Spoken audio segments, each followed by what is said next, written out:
One more thing. The one trait that's going to make Cooper Flagg a star in the NBA. We'll tell you on today's Locked On Mavs. One more thing. I'm here because I have to do it. Dallas is going to get a seat at the table. That's it. It's me versus the machine. Nice penetrating thrust to the middle. People forget about him. Hot man, the hot player. Wait. One more thing. Yeah, you're still locked on to the Dallas Mavericks. My name is Nick Angstadt, media member and NBA channel manager of the Locked On Podcast Network, your team every day. Joined by the one more thing king himself, Isaac Harris. Today's episode, we're going to get into the one trait we think is going to make Cooper Flagg a star in the NBA. And it starts with some stories about him when he was a little kid and what makes him who he is. He's from Maine, went all the way to Duke. He reclassified, and so you know that he's a guy that loves to rise to the occasion, that loves to challenge himself.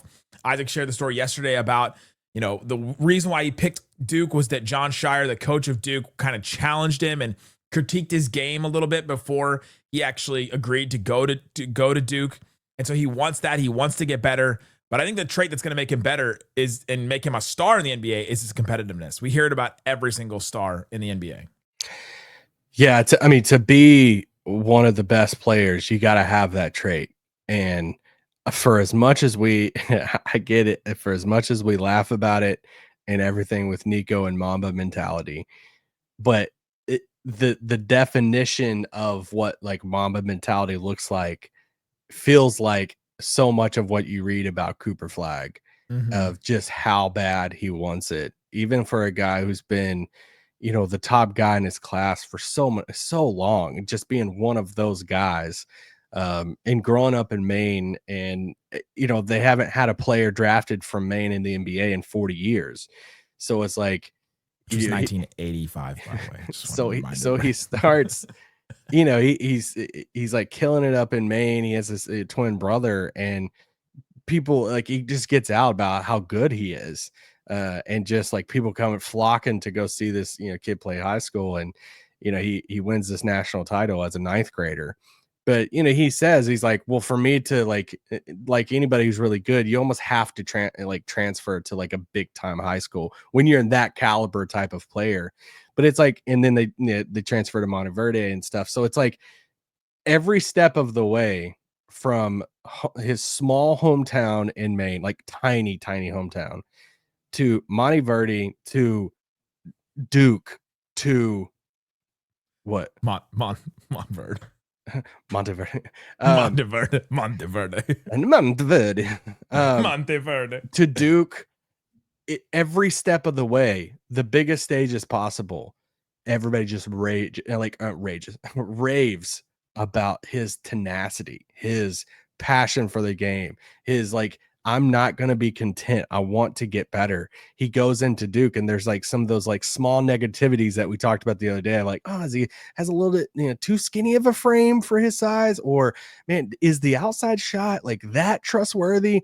He shoots at 39% from three. He puts on 12 pounds at his seat. Like any type of little thing you want to start to critique about him, he's probably a step ahead of you, and he's already working on it to fix it and make it better.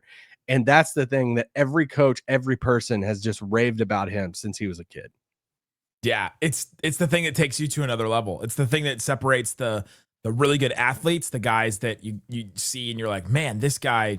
I'm gonna throw some guys under the bus. This Andrew Wiggins, remember Josh Jackson at the top of the draft. Remember like Dereck Williams at the top of the draft. Or these uber athletic guys. And like these guys can just roll out of bed and just go and 360 dunk if they wanted, and I don't know about their competitiveness individually. I just brought those names up because they didn't necessarily pan out the way that you would want. But you need that level of competitive. I've got to get better. I've got to add to my game. I've got to not just be a one-trick pony. And you saw that, like you said. I mean, in Rafael Barlow, Locked On NBA Big Board, in his description of Cooper Flagg, it was like, coming in, we knew a couple things about him, but then this year it looked like he got better at all the things I was concerned about, which is why he's such a no-brainer number one pick right now. Is because he got better at all those things. He's such a well-rounded player already at this point. And at 18 and a half too. And to still have the hunger to want to get better, to try to get better is, man, it's awesome. Being as touted as he's been, to still have that hunger to still prove himself at every step, I think is awesome. Well, we've obviously been bragging on who Cooper Flagg is so much, and somebody replied, and it's like, Isaac, you're talking about him like he's a god. And it's like, listen, just because I'm not like listing out weaknesses, it's not because I'm trying. You go back, we've done draft profiles since the Dennis Smith Jr. draft, right? And every single draft, we've done what 10, 15 draft profiles of like anybody in the range that Dallas could draft. And every single time, whether it was the Luka draft and they have a top 5 pick, or the 9th pick in Dennis's draft, or other, we do our profile, our like draft. We have like a draft profile for how we break down those episodes of categories and stuff. It's always strengths and weaknesses. And it's about even on each one, or like, and you could find different stuff, weaknesses. Cooper Flagg, there's a reason why Raphael, other draft experts that you talk to, everything, they don't have a ton of weaknesses. Like you're really just trying to pull. I listened to a podcast today where somebody was like, yeah, if you're trying to find something, he sometimes the angle of his back when he's in a defensive stance is like, all right, we're really reaching for something. Getting the protractor out to try and see how he's it's that type of thing. A lot of times it's like, dude, prolific scorer, but man, he just struggles, side to side, or how is he, his frame, or you just go down the line and pick one of these things. It's like, it's not a weakness, down to like even like off the court stuff and like character stuff and all this stuff, high character, high motor, how all of that. It's like, what? Your face froze really funny just now. I don't know if I hope everybody just saw it. That was so funny. I was like, dang, Nick really doesn't like the character. It looked like stuff. You were so angry. It was very funny. It's just like, it's not about talking about him like a god, or like, hey, we're just being biased about it because it's Cooper Flagg and the Mavs and all that stuff. Slightly biased. You really can't just find a ton of negatives. Not saying, oh, he's going to be the GOAT. It's just he's one of the most well-rounded prospects that has come out of the draft in the past 15, 20 years. And one of the things I said in our draft profile episode the other day is that what is his elite skill coming into the NBA? Because we knew what some guys' elite skills were going to be. Anthony Davis, shot blocker. Zion, incredible dunker and get to the paint, get to the lane. Luka, the passing, the ability to change pace. We knew some of those things coming in with some of these best prospects. Victor Wembanyama, just the length and the ball handling ability at his size was incredible.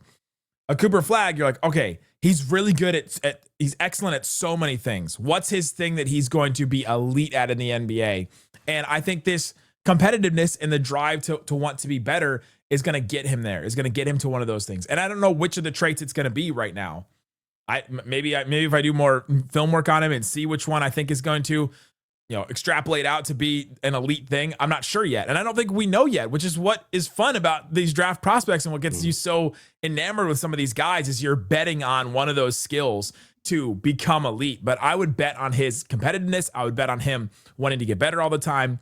And I think that's something that's super awesome, which is why everybody has him on number 1 on their board, which is why everybody, so many teams tanked so dang hard at the end of the season and throughout the season. Why David Locke was so infuriated at me for the Mavs getting the number 1 pick because he wanted the Jazz to get the number 1 pick so badly is because of how good he is. Coming up, let's talk about some other stories of his competitiveness, things that have come up in the past, and we'll talk more about Cooper Flagg coming up. Today's episode of Locked On Mavs, The One More Thing, is brought to you by Upwork. Scaling your business requires the right expertise at the right time. With Upwork, you can find specialized freelancers in marketing, development, design, and more. Experts ready to help you find what you need and take your business to another level. You're going to need that with your business. You've got so many different projects and things like that. I know when I was running social for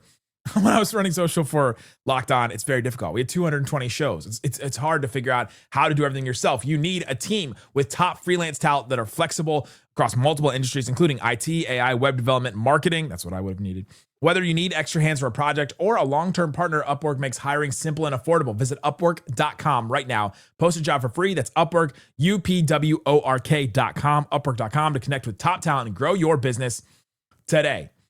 Also brought to you by one of my favorites, Game Time. It's Game Time. The Dallas Wings season opener. The home opener is Friday. I'm super excited about it. I'm very, very excited. I'll be there. I don't need Game Time. for this one because I've got my tickets already because I secured them with Game Time. You can go do that right now. They got tickets. Oh, they got tickets from $27 right now. If you want to go see Paige Beckers' debut, that's pretty awesome. Got seats in the lower bowl for like 57, couple of them in there. And you can see the view from your seat. I'm looking at them right now. You can see all the fees right up front. You got to love that with Game Time. You also get last minute deals, saving up to 60% off buying last minute tickets for sports, concerts, comedy, theater, all kinds of other stuff too. Check out, take the guesswork out of buying tickets with Game Time. Download the Game Time app, create an account, use that code LOCKEDONNBA to get $20 off that first purchase. Terms apply. Create the account, redeem the code LOCKEDONNBA for $20 off. Download Game Time today. Last minute tickets, lowest prices, guaranteed. Shut it down! Let's go home! It's the One More Thing, a bonus episode of Locked On Mavs. We're coming at you with the One More Things this week because we back up. We back up. Excited about the future of the Dallas Mavericks again because they have the prospect of drafting a prospect in Cooper Flagg that is absolutely awesome, and everybody agrees that he's one of the safest prospects. He's one of the best prospects coming out of college. This is not winning the lottery with a Zachary Richichet at the top of the draft. Whoa. This is not even a Cade Cunningham. This is another level that is at least as far as how he's touted as a prospect. And one of the reasons why that we're excited about it is because of his competitiveness. Yeah, when you start doing Cooper Flagg research and you just the past 48 hours, I've just scoured the internet for every piece of Cooper Flagg content, ever. And when you have a prospect like this that's been high profile for so long, there's been different writers and stuff to go track him down to write about this prospect. So, The Athletic and Brendan Marks has a couple great profiles on him, going back to even going to his hometown in Maine and talking to people and different stuff. Obviously there's stuff on ESPN. There's just different profiles across the board. The Ringer has a good one about him. But some of the stories that come out about his like early days and his parents, and both played basketball, his mom and stuff, really involved in basketball, and just how she talked about him and even the recruiting process, and but him as a kid and stuff growing up, and how he was just obsessed as a kid about getting better and stuff. There was the story about his sixth grade basketball coach there in his hometown in Maine, who would go out and take his dog on a walk before work every morning. It's still dark, the sun hadn't risen yet, and he would see Cooper Flagg as a sixth grader out running before school starts. It's like, how many sixth graders is out running to get in better shape before school starts? And there's just story after story of his mom. We mentioned this the other day. His parents would talk about how passionate and his like how intense he would get in games, and how he would get the crazy eyes. And she coined that as like, oh, Cooper has the crazy eyes in a game when something, he gets really into it and stuff. And I think one of my favorite stories that I read about him was they had this game, and it was a consolation type of game, and it didn't mean anything, but of course Cooper Flagg's going to play in it, all right? And because it's like, this is why we're like, I would be shocked if he didn't play in summer league, not because it's like, hey, we got to get him out there. It's because I don't think he would I think he would refuse to set out of summer league. He's like, what else am I going to do? This is what I do. He wants to play everything. There's this scrimmage. Sorry, I'm going to story. There was also this game between it was the Team USA select team, and gosh, who did they play? It might have been, I can't remember who they played, but VJ Edgecombe was on there. There were different prospects on the other team, but it was the Team USA select team, and it was Cooper Flagg, Dylan Harper, Ace Bailey. Like, they were all on that team together. And dude, the intensity in that game, and like some of the stuff of like, he'll talk his trash, all right, and him looking at VJ Edgecombe and like, hey, you're not like that. And and it's like, dude, he's going to let you know about it, and because he just plays with that intense passion and stuff. But anyway, going back to the consolation game, I promise you can talk, man. That example though, I missed that about Luka. That's fun to watch, and oh yeah, and like, I'm excited to have that in a player again on the Mavs. Yes, yeah, and it's, you go back to that consolation game, didn't mean anything. Cooper's playing in the game, and he gets hit in the nose and he breaks his nose. and they obviously immediately take him to the locker room, all the stuff. And his coaches interviewed about this game, and I think this was one of Brendan Marks on The Athletic, and he's like, all right, this game doesn't mean anything. Like, Cooper's not gonna play in this game, the rest of the game. And he's like, they're like coming out of a timeout, and Cooper Flagg's at the like scores table and is like, who do you want me to get? And it's like, he has a mask on. It's like, this game doesn't mean anything. It's like, well, it meant something to Cooper Flagg. Like, he's going back in the game. And it's like, it's stuff like that like you get. There's just stories across the board. Whoever you talk to, read about him, of like, dude, this dude's one of the most competitive dudes, and this is why he's the prospect that he is. It's not just natural. There's probably some natural talent in there, but this dude has been working on it since middle school. Of like, I want to be the best, and he transferred to that Monteverde Academy, which is one of the best high school schools in the country. They go 33-0. All right, so it's like, I'm gonna win at every level it is. He goes to Duke, wins these awards.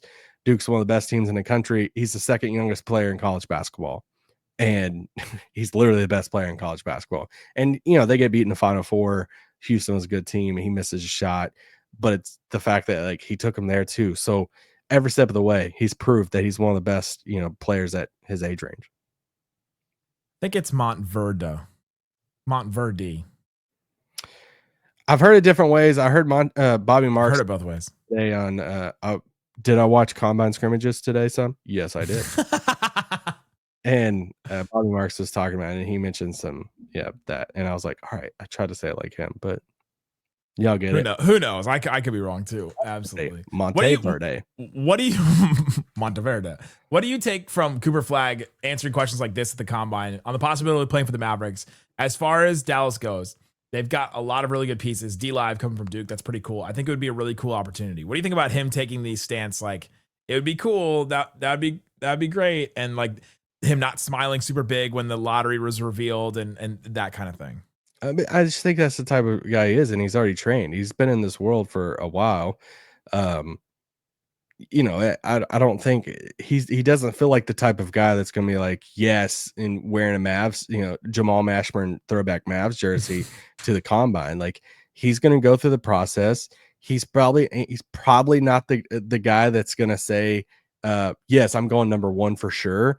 Like, if he got pressed on, he's probably going to, he would be the type of guy that's like, yeah, I mean, there's a lot of other good players too. Like, there's no guarantee I'm gonna go one type of thing, So I don't take it anything towards the Mavs stuff. I think it's a maturity thing, it's a media trained thing, and he's just trying to say the right things right now. That part, to me, if you ever listen to a Cooper Flagg interview or hear him in the media, I knew this from like 2 answers to a question in the lottery. He is incredibly media trained already because they knew he was going to be this good from early on, obviously. And so if you have ever had any doubt listening to him talk about things, and you're like, man, I don't know. It doesn't sound like he's super excited to come here. It doesn't sound. He's super media trained. He's not going to give answers that are going to make you as a Mavericks fan super like happy or excited or confident yet. I trust like, the way it is. The people who are reporting, reporting about how his camp's excited. Yes. His connection with Lively. Some of the stuff he's liking on Instagram. Like, I trust all of that, and not just because he's not. Dude, I can't wait to go to the Texas State Fair, see Big Tex. Dream of mine to see Big Tex. Right. Yeah, I don't read into that. He probably just saw the weather report for Dallas over the next couple of weeks. Like, a little bit different than Maine. A little different. From Mainer to Texas to a Texan. Mainer, stop. We did an episode earlier today about the different options the Mavericks have to get a stopgap guard or to get a guard to replace some of Kyrie's minutes. So go listen to that if you haven't already. Guys, thanks for hanging out with us on Locked On Mavs. We'll be back with all kinds of stuff. I think Slightly and I will be back tomorrow night. Thanks so much for listening to Locked On Mavs.